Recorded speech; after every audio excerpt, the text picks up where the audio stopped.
Assalamualaikum warahmatullahi wabarakatuh. Hamdan wa syukrulillah wala haula wala quwwata illa billah. Asyhadu an la ilaha illallah wa asyhadu anna Muhammadar Rasulullah. Allahumma sholli ala sayyidina Muhammadin wa ala alihi wa sahbihi ajma'in, amma ba'du. Dewan Juri yang saya hormati serta para pemirsa dimanapun Anda berada, berbicara mengenai Pancasila maka tak lepas dari perjuangan para ulama dan santri.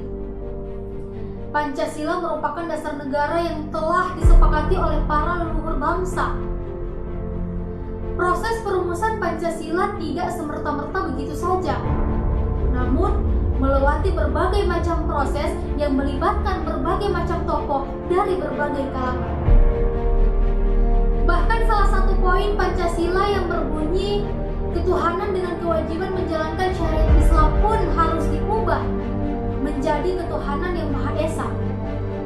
Alasan perubahannya karena Indonesia bukan hanya terdiri dari orang Islam.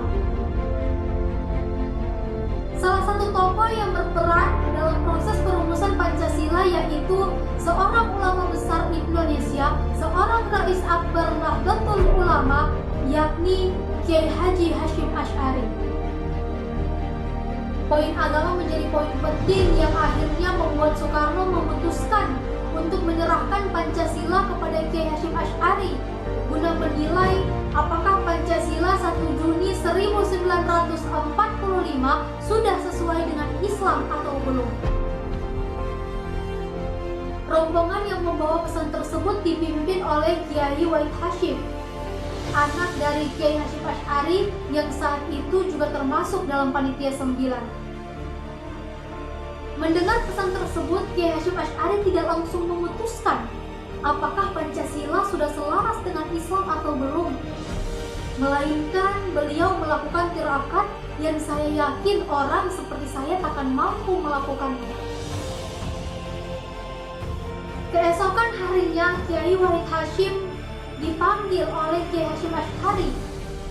Kemudian diberitahukan bahwa Pancasila dengan sila pertamanya, ketuhanan yang Maha Esa, sudah selaras dengan Islam. Pemirsa dimanapun Anda berada, pertanyaannya adalah, apakah Pancasila sudah terrealisir di hari sekarang?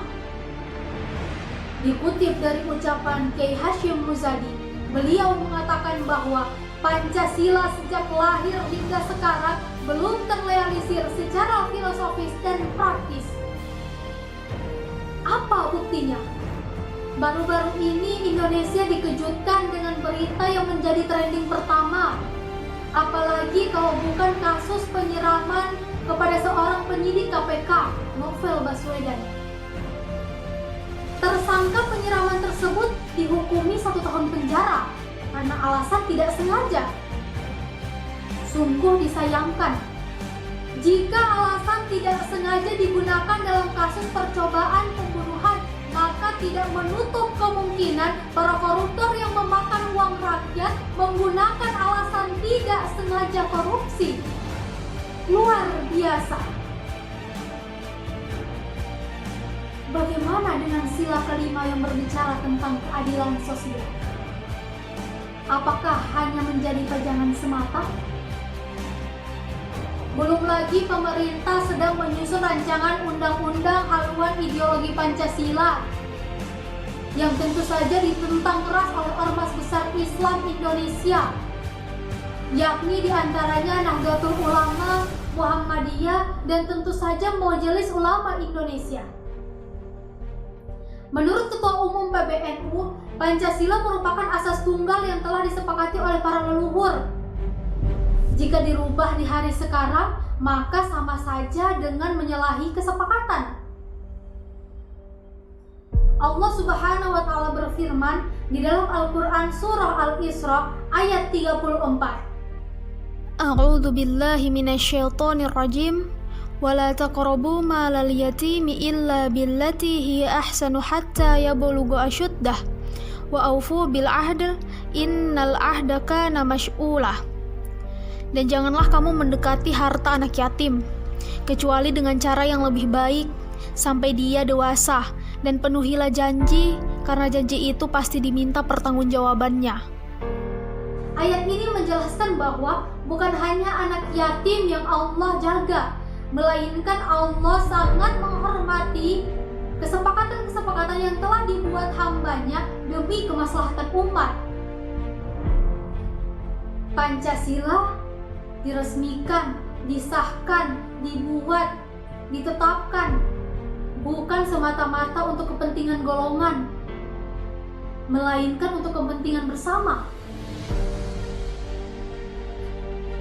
Wahai para pemuda-pemudi Indonesia yang sebentar lagi akan menggantikan para pemimpin-pemimpin yang sedang menjabat,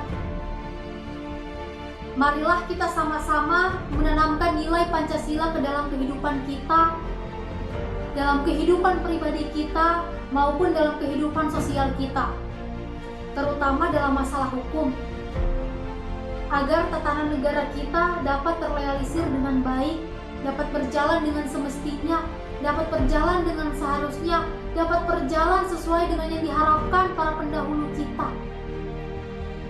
Jangan sia-siakan perjuangan mereka hanya karena keegoisan. Kita tak sepantasnya mengubah, kita tak sepantasnya merubah. Kita hanya menikmati. Maka ketika sudah menikmati, maka tolonglah untuk dijaga, jangan diapa-apakan. Sekian dari saya, kurang lebihnya saya mohon maaf. Wallahul muwaffiq ila aqwamit thoriq. Wassalamualaikum warahmatullahi wabarakatuh.